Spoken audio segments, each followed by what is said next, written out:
Hello বন্ধুরা, কেমন আছো তোমরা? আশা করি তোমরা সবাই ভালো আছো। আঁখি লাইফস্টাইলে তোমাদেরকে স্বাগত জানাই। আমি পম্পা চলে এসেছি এক নতুন ভিডিও নিয়ে। গত দিনের ভিডিওতে আমি বলেছিলাম যে আমার প্রিমেচিওর বেবি কেন হলো বা আমি ডিপ্রেশনে কেন চলে গেছিলাম। প্রিমেচিওর বেবি মানে সময়ের আগেই হয়ে যাওয়া। আমার সেকেন্ড বেবিটা সময়ের আগেই হয়ে গেছিলো। আমরা তো সব আশা ভরসা ছেড়ে দিয়েছিলাম যে কোনো দিন আমি দ্বিতীয়বার মা হব, কারণ আমার প্রচুর পরিমাণে হাইপার থাইরয়েড আছে।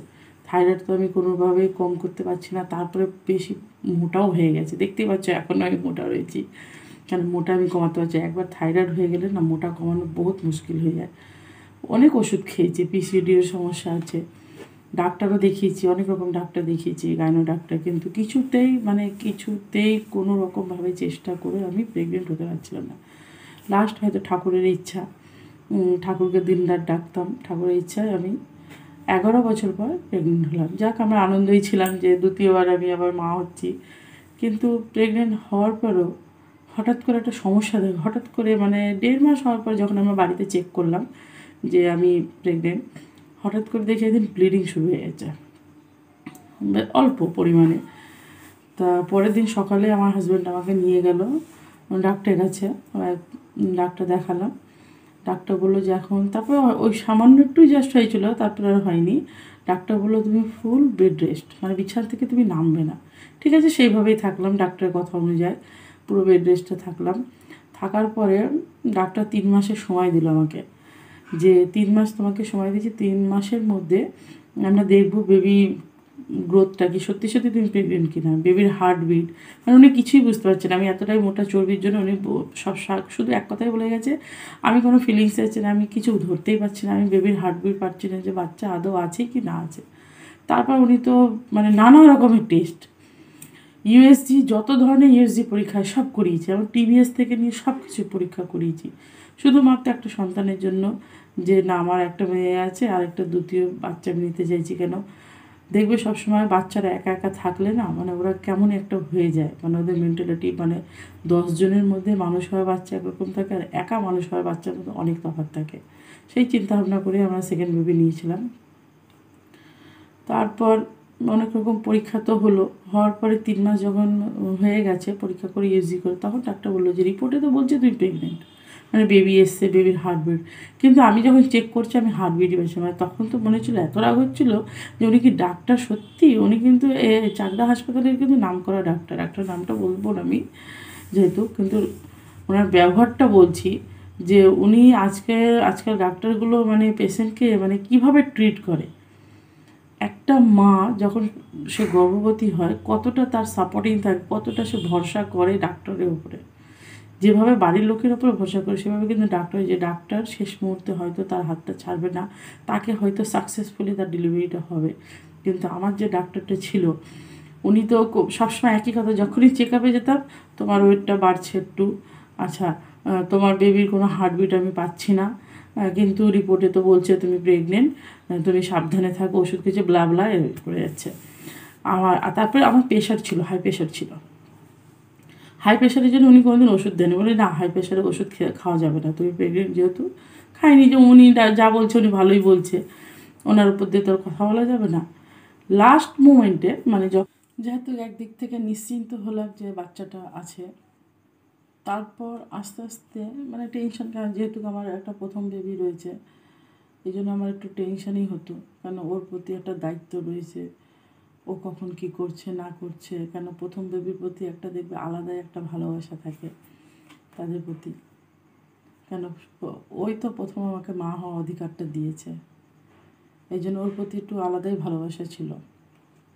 কিন্তু সেকেন্ডটা নিয়েও সবসময় টেনশনে থাকতাম।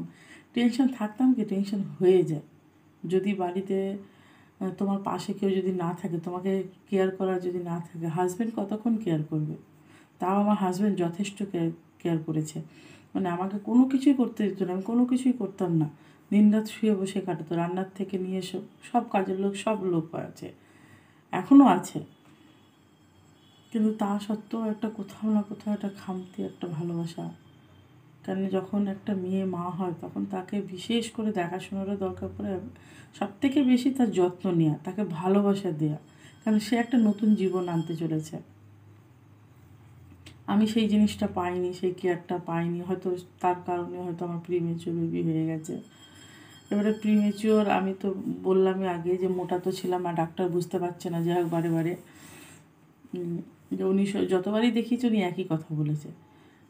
তারপরে সংসারে হয়তো কোনো দিন হয়তো কোনো কিছু করে ফেলা, কোনো কিছু খেতে ইচ্ছা করলে নিজেই বানাতাম, কেন আমার সেরকম কেয়ার করার লোক ছিল না যে আমাকে বানিয়ে খাওয়াবে, আমি নিজে বানিয়ে খেতাম। হঠাৎ করে একদিন, মানে একদিন বলতে কি 8 মাস যখন সম্পূর্ণ হয়ে গেছে, মানে 8 মাস হয়ে গিয়ে মানে কয়েকটা দিন বাকি রয়েছে 8 মাস শেষ হতে, মানে 38 ডেজের আগেই আমার বেবিটা হয়েছে। ডেটের 30 ডেজের আগে, কারণ ডেট ছিল আমার জুলাই 7, সেখানে আমার বেবি হয়েছে মে মাসে 31শে মে হয়েছে। 31শে মে ভোরবেলা হঠাৎ করে না পেটটার মধ্যে কেমন টং করে আওয়াজটা হলো, আর ব্যাস জল ভেঙে পড়েছে। ভেঙে গিয়ে তো সে তো একসাকার। আর আমার ডাক্তারবাবু, মানে উনি তো আরেক পদ্ধতির মানুষ বলতে গেলে, মানে ওনাকে আমি যে কেস করে দিইনি এটাই ওনার কপাল ভালো, কেস করে দিইনি। উনি যা যা বলেছে আমি সব ওনার কথা শুনেছি, কিন্তু মানে আমার প্রতি ওনার কোনো দায়িত্বই ছিল না। যেহেতু উনি হাসপাতালে বসেন বলে ওনাকেই দেখানো হয়েছে, নাহলে আমি ওনাকে দেখাতামই না, আমার তো একদম ইচ্ছাই ছিল না যে কখন কি হয় না হয় ওনার কাছে দেখাচ্ছি হয়তো সেই ফ্যাসিলিটিটা পাবো, কিন্তু আমি কিচ্ছু পাইনি ফ্যাসিলিটি, কোনো ফ্যাসিলিটি। উনি তো শেষ মুহূর্তে বলেই দিলেন পরিষ্কার যে আমার তো চেম্বার রয়েছে, আমি চেম্বার করে তারপরে আমি ওনাকে সিজার করব, তার আগে করব না। ওনার ফোন নাম্বার, মানে যেই ফোন নাম্বারটা উনি প্রেসক্রিপশনে রেখেছেন সেই নাম্বারে তো কোনোদিন যোগাযোগই করতে পারলাম না। তাহলে এই একটা ডাক্তারে কি একটা ধরন হলো যে উনি রোগীর সঙ্গে কোনো কন্ট্যাক্ট, যখন একটা রোগী উনি দেখছে তাহলে তো তার ভালো মন্দ সবই ওনাকে বুঝতে হবে, সে তো ফোন করবে অসুবিধা হলে, কিন্তু আমি ওনাকে যোগাযোগ পাইনি। সঙ্গে ঠাকুরের ইচ্ছা, ঠাকুর সহায় না থাকলে যা হয়, বলে না রাখে হরি তো মারে কে, আর মারে হরি তো রাখে কে। তো হরি ছিল আমার মাথার ওপর, যার জন্য আমি বেঁচে আছি। এটা তো যেমন তেমন হলো, উনি তো বলে দিলেন যে হাসপাতালে কিছু আগে দেখালাম, উনি বলে দিলেন জিএনএমে কল্যাণী জিএনএম ভর্তি করে দাও। আচ্ছা, আমার হাজব্যান্ড কী করলো, সরকারি হাসপাতালে না নিয়ে গিয়ে উনি জয়মালাতে নিয়ে গেছে আমাকে। সেখানে নিয়ে গিয়ে সেখানে আমাকে ভর্তি নিল, 1-1.5 ঘন্টা রাখলো, আমাকে চেক আপ করলো, ইঞ্জেকশন দিল, দেওয়ার পর 1 ঘন্টা পরে বললেন আমি এই রুগী রাখতে পারবো না, যে আপনারা হাসপাতালে নিয়ে যান। ঠিক সেই সকালবেলা 5:30টার সময় আমার জল ভেঙেছে। আমি সেখান থেকে চলে আসলাম 3:30টার সময়, আমি কল্যাণী চলে আসলাম। কল্যাণী আসার পরে চেক করেছে, করার পর বলছে সিনিয়র ডাক্তার নেই, আমরা কিছু করতে পারবো না, বলে আমাকে এরকমই ছেড়ে দিয়েছে। ব্যথার যন্ত্রণায় মানে আমি ছটপট করছি, আর বাচ্চার মানে আমার বেবির হার্টবিট কমে আসছে তখন আস্তে আস্তে করে, মানে আমার শরীর পুরো ছেড়ে দিয়ে এত যন্ত্রণা যে আমার শরীর পুরো ছেড়ে দিচ্ছে। মানে সেই সময় আমি কী বলবো, তখন মানে আমি শুধু ঈশ্বরকে প্রার্থনা করছি যে ঠাকুর তুমি আমাকে মৃত্যু দাও। মানে আমার বর সবাই হাউমা করে কাঁদছে যে আমি এই কথাটা কেন বলছি। আর আমার হাজবেন্ড বলছে পম্পা তুমি এই কথাটা বলো না, বাড়িতে কিন্তু মেয়ে অপেক্ষা করছে। কেন এইসব কথা না কোনোদিন ভোলা যাবে না। আমি এত যন্ত্রণা পেয়েছি, মানে মনে করতে পারো যে হয়তো আর কয়েক মিনিট হয়তো বাকি ছিল আমার জীবনের শেষ। মানে জমের দুয়ারে আমি করা নাড়ছি, আমার জীবনটা ওখানে চলে গেছে, আমার বাচ্চাটারও। কিন্তু আমার দিদি তো হাওয়া করে কাঁদছে। আমার রান্নার দিদি আমার সঙ্গে ছিল, আমি রান্নার দিদিকে যতটা ধন্যবাদ করে ছোটো জানাবো না, কিন্তু ও যদি না থাকতো হয়তো আমার জীবন বাঁচত না, আমার বাচ্চার জীবন বাঁচত। ও এককালে মানে ওনার বয়সকালে উনি নার্সিংয়ের ট্রেনিং নিয়েছিলেন। এবারে সে দেখেছে আমার বাচ্চা বেবি উল্টো ছিল, মাথা উপরে পা নিচে, নর্মাল ডেলিভারি তো হচ্ছেই না, কিছুতেই হচ্ছে না। আর সিনিয়র ডাক্তার না আসলে সিজার হবে না, আমাকে এইভাবে ফেলে রেখে দিয়ে স্লাইন দিয়ে ফেলে যে ডাক্তার আসলে সিজার করাবো। এবার 6:30টার আগে ডাক্তার ঢুকবে না, কিছুতেই ডাক্তার আসছে না। 6:15 পর্যন্ত হয়ে গেলো যন্ত্রণায়, মানে একদম আমি আস্তে আস্তে ঝিমিয়ে পড়েছি একদম, ব্যাস আর কয়েক সেকেন্ড। তখন ওই দিদি তখন বলছে, আর আমার বর তো আনন্দতে একদম কান্নাকাটি করছে। তখন দিদি বলছে ভাই আমি কিছু করবো, আমার বরকে ভাই বলে ডাকে দিদিটা। তখন আমার বর বললো ঠিক আছে দিদি, যা আপনার ভালো লাগে আপনি তাই করুন, কিন্তু পম্পাকে বাঁচান। তখন উনি কী করলেন, উনি ঠিক ওনার হাত দিয়ে আমার বেবির মাথার উপর হাত দিয়ে বেবির মাথাটাকে নিচের দিকে আনলেন, এনে তখন পুশ করে তখন আমার বেবিটা হলো। বেবি তো হয়ে গেল, বেবি হলে কি হবে, সে তো বেবিতে একদম ঝিরে মেয়ের মানে পুরো শরীর ছেড়ে দিয়েছে, একদম শুধু চোখ দুটো বেঁচে আছে, পুরো বডি নীল হয়ে গেছে। মানে কয়েক সেকেন্ড। তখন ওই দিদি হাততালি দিচ্ছে, ওর চোখের কাছে এরকম করে হাততালি দিচ্ছে, চোখটা এরকম করছে, মানে ও কান্নাকাটি করছে না। তখন জানি না ঠাকুর হয়তো একটা সিস্টারকে পাঠিয়েছেন, অন্য সিস্টাররা ওকে বাড়ি মারচার বাছাই, কিন্তু কোনো রকম কান্নাকাটি কোনো সিন করছে না। তখন একটা সিস্টার এসে জোরে একটা বাড়ি মারে, তখন ও কেঁদে উঠেছে। আর আমার তো কোনো সেন্সই নেই যে আমার কী হলো, আমার বাচ্চা হলো কি হলো না, মানে আমি পুরো সেই সময় অজ্ঞান হয়ে গেছে একদম। তখন বাচ্চাটাকে নিয়ে ওজন করালো 1 কেজি 700 ওজন। বাচ্চাটাকে নিয়ে সঙ্গে সঙ্গে মানে কল্যাণীর জিএনএমের স্নায়ু আছে বাচ্চাদের ডিপার্টমেন্ট, এত ভালো যে কি বলবো। এমনি জেনারেল ডিপার্টমেন্ট তো একদম বাজে, কোনো যত্ন নেই, কিছু না, ফেলে রাখে, কিন্তু বাচ্চাদের জন্য ভীষণ। সঙ্গে সঙ্গে ওকে নিয়ে গিয়ে সঙ্গে সঙ্গে ভেন্টিলেটর দিয়েছে। ওর হাতে পায়ে চারিদিকে সুচ ছুটানো, মেশিন বসানো, মুখে অক্সিজেন চলছে। দেওয়ার পর তারপরে আমাকে বেডে দিল। বেডে দেওয়ার পর আমার গা হাত পা কাঁপছে, মানে এতক্ষণ যন্ত্রণা সহ্য করার পরে মানে গা হাত পা পুরো কাঁপছে। আমি কিচ্ছু মানে সেন্সলেস হয়ে গেছি, মানে আমার ভেতরে মানে আমি সেই সময় সঙ্গে মানে ডিপ্রেশনে চলে গেছি। তারপরে আমার যে বেবি হয়েছে, কি হয়েছে আমি সেটাও জানতে চাইছি, চুপচাপ রয়েছে, কান্না করছি শুধু। তখন আমার হাজব্যান্ড আমার মাথায় দিয়ে বলতো, কী হয়েছে তোমার, তুমি ঠিক আছো? বাচ্চাটাকে নিয়ে গেছে, ওকে একটু কাচের ঘরে রাখতে হবে, আমাকে এইভাবে বোঝাচ্ছে। বলছে না যে সে ভেন্টিলেটরে রয়েছে, যে সে আর কতক্ষণ আছে, বাঁচবে কি বাঁচবে না। আচ্ছা, এইভাবে তো 2 দিন হয়ে গেল, 2.5 দিন হয়ে গেল, বাচ্চার কোনো খোঁজ নেই। আমি ওখানে রয়েছি পড়ে, মানে আমার যে ফিলিংসটা, মানে সেই ফিলিংসটা নেই, চুপচাপ রয়েছি। তারপর হঠাৎ করে আমার দিদি এসে বলছে, আমার বর আমাকে ফোন করছে, তুমি মেয়ে দেখতে যাওনি, তুমি যাও মেয়েকে দেখে আসো। তখন আমি স্নায়ুতে গেলাম, যাওয়ার পরে ওখানে দেখি যে না, আমার মেয়ে কাছের মধ্যে আছে। ওখানে অনেক বাচ্চাদের কান্নাকাটি দেখে তারপরে যেন ফিলিংস আস্তে আস্তে, যখন ওকে প্রথম নিলাম ছুলাম, তখন মনে হলো বুকটার মধ্যে ধক করে উঠলো। তখন মনে হলো একেই তো আমি গর্ভে রেখেছিলাম। তখন আমি ধরতে পারছি না ওকে, কীভাবে নেব, এই ছোট্ট মাথা, ছোট্ট হাত লিকলিক করছে, মানে বুঝে উঠতে পারছি না আমি। মানে আমি যে মানে সেই সময় মানে কী কষ্টর মধ্যে রয়েছি, না কান্না পাচ্ছে না আনন্দ, কিছুই পাচ্ছে না আমার। তারপর যেহেতু বাচ্চাটা এবার 2.5 দিন পরে আমাকে দিল, নেওয়ার পরে ওকে ওর ছোঁয়াটা আস্তে আস্তে করে একটু ফিলিংস আসলো। আসা সত্ত্বেও তো আমি ডিপ্রেশন, শুধু কান্না করছি, শুধু কান্না, মানে আমার কোনো কিছু হয়তো শুধু থেকে থেকে কান্না হচ্ছে, মানে আমি পুরো ডিপ্রেশনে চলে গেছি সেই সময়। মানে অত কষ্ট আর ওকে ওইভাবে দেখে শুধু মাথার মতো রয়েছে যে আমি ওকে কী করে মানুষ করবো, কী করে ওকে কোলে নেবো, আমি কী করবো, ওকে স্নান করতো, ওর ঘাড় এরকম বেঁকে যেত, হাত পাগুলো ঢিলা, মানে আমি তো শুধু কান্না করতাম, শুধু নিতাম, আর ওকে দেখে আমার কান্না হতো। সেই সময় আমার বর আমাকে খুব হেল্প করেছে ডিপ্রেশন থেকে বেরোনো। তখন আমার বড় আমাকে বলছে যে পম্পা, আমি কি তোমাকে কিছু বলেছি তোমার মেয়ে হয়েছে বলে? আমি তো আমার সন্তান, ছেলে হোক মেয়ে হোক, আমি তো আনন্দে আছি, তাহলে তুমি এত কষ্ট পাচ্ছ কেন? তখন আমি বলছি যে আমার সাথে ডাক্তারবাবু এরকম কেন করলো, উনি তো আমাকে সিজার করেই দিতে পারতো। হ্যাঁ, ওনাকে তো আমি টাকা দেবো, সবই দেবো, ওনাকে তো বলেই দিয়েছিলাম, ওনাকে তো এমনকি বলে দিয়েছিলাম যে আমার জন্য একটা বেড বুক করে রাখুন, তাহলে উনি কেন এরকম করলো, কেন শেষ মুহূর্তে আমাকে ছেড়ে দিল? তারপর কল্যাণী এসে এত ডাক্তার থাকতে কেন আমাকে কেউ দেখলো না, কেন আমাকে মরার জন্য ছেড়ে, আমার বাচ্চা তো মরেও যেতে পারতো। আমি এগুলো নিতে পারছি না। তারপর ও এরকম হয়েছে, এত ওষুধপত্র খেয়েছি, ডাক্তার খাইয়েছে, তাহলে বাচ্চার ওয়েট কেন বাড়েনি? কিন্তু স্নায়ুতে একটা জিনিস, আমি ওখানে যখন গেছি, আমি মনে করছি কি আমার বাচ্চা 1 কেজি 700, তো হয়তো ছোটো, কিন্তু না, 700 গ্রামের ওয়েটেরও বাচ্চা দেখেছি আমি। তখন আমার হাজব্যান্ড আমাকে বলছে যে তুমি তো 700 গ্রাম ওজনেরও বাচ্চা দেবো, তাহলে তার মা কী করছে? আমি যে তার মা তো ভালো আছে, তার সঙ্গে কথা বলছে, তাকে নিচ্ছে, খাওয়াচ্ছে, তাহলে তুমি কেন করছো না? এবার তারপরে ও আমাকে খুব মানে সাপোর্ট করেছে যে তুমি এসব নিয়ে ভেবো না, আমি তো আছি, তুমি চিন্তা করছো কেন? সবসময় আমাকে এরকম বলবে যে বাবা আমি তো আছি, তুমি ভাবছো কেন? হ্যাঁ, আমি তো তোমার পাশে আছি, তুমি ওর প্রতি শুধু নজর দাও। তারপরে শুধু সংঘর্ষ থাকলে শুধু ওকে কীভাবে ওয়েট বাড়াবো, মাথার মধ্যে শুধু চিন্তা কীভাবে গ্রোথ হবে। কারণ ডাক্তার বলে দিয়েছে যে ওর সব কিছু কিন্তু একদম কম, সেই সময় তো করোনা চলছে, সেটাও একটা টেনশনের ব্যাপার রয়েছে যে যদি ওর করোনা হয়ে যায়, কারণ ওয়েট হচ্ছে একদম কম।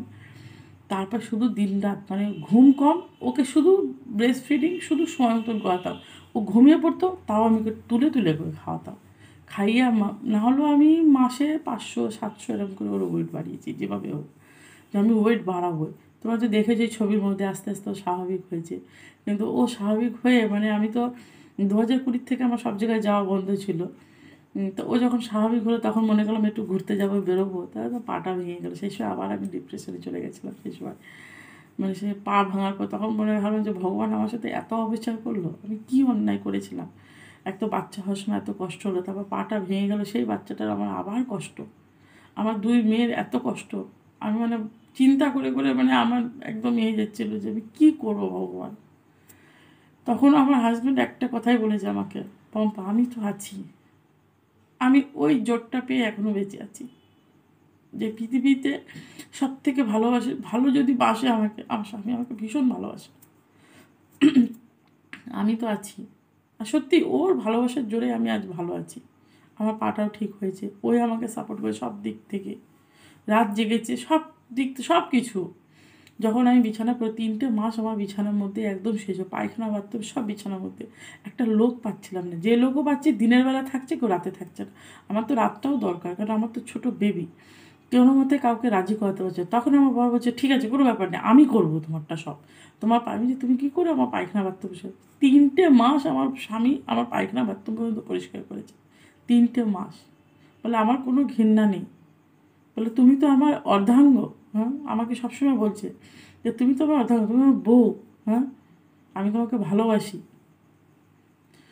আর সেই ভালোবাসার জোরে একটু ভালো আছি এখনও। এইভাবে আস্তে আস্তে আমার ডিপ্রেশনটা কাটলো, নাহলে আমার ডিপ্রেশনটা কাটতো না, মানে শেষ মুহূর্তে হয়তো পাগলই হয়ে যেতাম, মানে শুধু কান্না করতাম। অনেকে জানো, আর একটা কথা আমি বলবো যে অনেকে বুঝতে পারে না যে ডিপ্রেশন হলে কি হয়। আমি বলছি ডিপ্রেশন হলে কী হয়, কারণ আমার কোনো দিন হয়নি, এবারই এই প্রথম হলো আমার এত টেনশন। ডিপ্রেশন মানুষ অত্যাধিক যখন চিন্তা করে, অত্যাধিক একটা কথা নিয়ে তুমি বারবার চিন্তা করবে, তখন দেখবে তোমার কিচ্ছু ভালো লাগবে, মনটা কেমন হয়ে শুধু ওই কথা ছেড়ে কিছু বলছে, ওটা যদি ভালো হতো, ওটা যদি ভালো হতো, আর শুধু কান্না পায়, খিদে নেই শুধু কান্না, তুমি বসে আছো কাঁদছো, তোমার খিদে তৃষ্ণা সব মিটে যাবে এই ডিপ্রেশন হলে। সেই সময় কিন্তু দরকার শুধুমাত্র ভালোবাসা, মানুষই একমাত্র সারিয়ে তুলতে পারে, পাশে থাকা দরকার।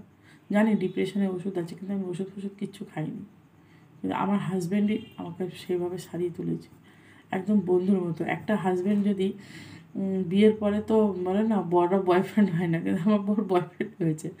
আর মানে শুনলে হাসি পাবে, আমাদের ফোনের মধ্যে না হলো একটা নতুন প্রেমিকা যেমন গল্প বলে, মানে কথা বলে, ফোন করে, আমরা কিন্তু সেভাবে কথা বলি, সারাটা দিন ওইভাবে কথা বলি। ও কাজের মধ্যে থাকলে কী হবে, আমাকে সবসময় তুমি কী করছো পম্পা, তুমি খেয়েছো, তুমি এখন কী করছো, তুমি তখন কী করছো, সব সময়ের জন্য। হয়তো ওর ভালোবাসার জন্য হয়তো মৃত্যুর মুখের থেকে আমি ফিরে এসেছি, এই কথাটা শেয়ার করবো বলে এসেছি। আর এই চ্যানেলটা খোলার আমার একটাই কারণ, এই যে তোমাদের সাথে কথা বলছি আমি, মানে নিজের বুকের ভেতরে যে কষ্টটা আছে এটা আমার হালকা হয়ে যাচ্ছে, কারণ আমি তো পাটা ভেঙে যাওয়ার পর তো কোথাও যেতে পারি না, বাড়িতেই থাকি। আর বেশিভাবে তো আমার তো মোটিভেট বলেইছি, আমার দিদির ছেলে মেয়ে, আমার দিদি, এরা সব বলেছে বারবারকে পম্পা তুই একটু ইউটিউব চ্যানেলটা দেখবি, তুই ভালো থাকবি। আমি যার জন্য ইউটিউব চ্যানেল এসেছি, তোমাদের সামনে আজকে আসলাম, আমি লাইভে আসলাম। তো বন্ধুরা, আমার ব্লগটা যদি তোমাদের ভালো লেগে থাকে, বা যদি কোনো প্রশ্ন থাকে বা কোনো কিছু জানার ইচ্ছা থাকে, নিশ্চয়ই আমাকে কমেন্ট করবে। আর আমার চ্যানেলটাকে সাবস্ক্রাইব করতে ভুলবেন না। আমি শর্টস ভিডিওগুলো ছাড়ছি, দেখেছো তো, আখের ভিডিওগুলো ছাড়ছি, তোমরা দেখো আখের ভিডিওগুলো। এখন তো আখে ভীষণ দুষ্টু হয়ে গেছে, সারাদিন যা দুষ্টুমি করে ও, তো বলার মতন নয়, ভিডিওতে দেখতেই পাবে। নমস্কার, আবার নেক্সট ভিডিও নিয়ে আসবো।